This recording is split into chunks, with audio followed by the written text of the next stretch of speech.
What's up guys, Carl and Knuckles here from No Bull Training. Tonight's video is going to be on training the more mature client. So if you have a client that's a little older, here's a couple of good ways to train them properly, because the number one rule is safety first. So bottom line, we assess them, we want them to have some type of assistance for their body weight squat. So they can go pretty low, break parallel, but they can pull on the TRX, so this ensures their balance and safety. Perfect. So now Nicole did squats, that's a knee dominant movement. Now she's going to do a contralateral single arm cable row. So left arm rows, left leg back. A little bit of rotation's okay, but it's more from the thoracic spine, not so much the lumbar.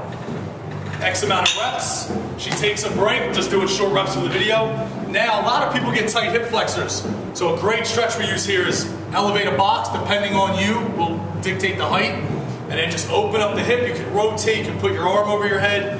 Some people would have trouble just getting in this position. Obviously Knuckles doesn't have that problem. So now we're going to do it one more time. Just say, just for the video purpose, we'll do it quick. So we're going to get 5 good squats. And again, your sets, your reps, your rest periods will be up to you and the client after you assess them. But remember, I'm thinking someone in their 60s, 70s, even 80s. We have a couple clients like that. So safety is number one. Perfect. Working the core musculature. Again, hip flexor stretch. So you may do 1 set, you may do 2 sets, you may do 3 sets. I don't know. So now that's called a triple. So we did a double and a stretch. However you want to look at it. Now say we get a 4 or 5 minute break, we shift. So we just did a knee dominant exercise, a pull, and a hip flexor stretch. Now we're going to do a hip dominant exercise. So Nicole obviously was going to show you how we would assess a hinge position or a hinge pattern.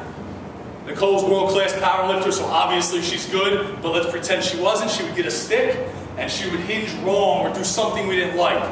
So now what I'll coach is just shoulders back, chest high, knees soft, and flex the hip, not the lumbar spine, hip flexion. Posterior shift in the weight to the heels. If they appease us in how they look here, we can give them some weight. Now again, kettlebell I think is ideal. If we want to elevate it, we could. So now butt down, chest high, perfect hinge.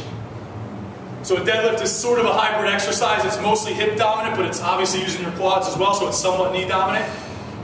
Perfect. Now we go from a hip dominant exercise to a single arm cable press. Again, contralateral, squeeze the abs tight, and single arm press. Nice, slow, controlled, but again, it's safe, it's functional.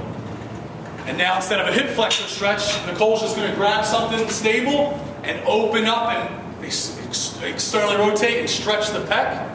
Perfect, then she'll switch. Perfect, and now we'll do it again. We'll do set 2. Again, low reps just for the video, 4 or 5. Butt down, chest high, it's a simple hinge. Before we add weight, obviously they have to have the hinge down right. Perfect, then we'll go to the single arm press. Beautiful. Chest high, super tighten that lumbar. And then again, a pec stretch, pec major, pec minor, bicep. But again, a lot of our clients get caught looking at phones all day or computer screens, or that's how they work, that's how they drive. So this is ideal. Open it up. The hip flexor stretch is ideal. This is how we train our more mature clientele. Give it a shot.